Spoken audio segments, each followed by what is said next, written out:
খুব খারাপ। এই যে এইখানে ট্রাকটা যে লটকিছে কোন সময় এটা নাকি উপরে পড়ে, ওই তো অটোটাও আটকিছে তার উপরে পড়তে পারে ট্রাকটা। এদিকে আমরা ডেইলি যাতায়াত কি কষ্ট করলাম আমরা জানি, তা যা না তো লইয়া যাওয়া, খালি যাইতে লাগে রেল লিগা যাইরাম। এটা কিছু ব্যবস্থার খুব দরকার আছে ইমিডিয়েট।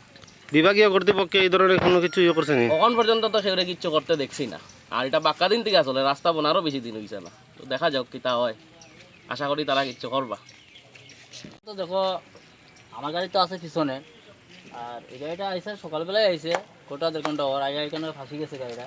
তখন তো দেখো এই রাস্তার কারণ লাগিয়ে গাড়িটা এখানে দুর্গতি চলতে আছে, যান চলাচল এখানে চলতে আসে না এই রাস্তা থেকে।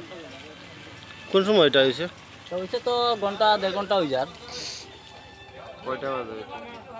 1.5 ঘন্টা হইব অনুমানিক আমি কইতে আছি। বা আমার গাড়ি আছে এই পিছনে আছে আমার গাড়ি। এই জায়গাটার নাম কি? এই জায়গাটার নাম হচ্ছে লোয়ারফা। এই রাস্তা থেকে মাকুদা যাইতে লাগে বা খুব অসুবিধা যান চলাচলের এইদিকে। কতক্ষণ থাকে জাম? জাম তো হয়ে গেছে এখানে প্রায় 2 ঘন্টা মতন এরকম হয়ে যার জাম জাম পুরা লাইন, বড় গাড়ি পুরা লাইন কেমন গাড়ি হইব?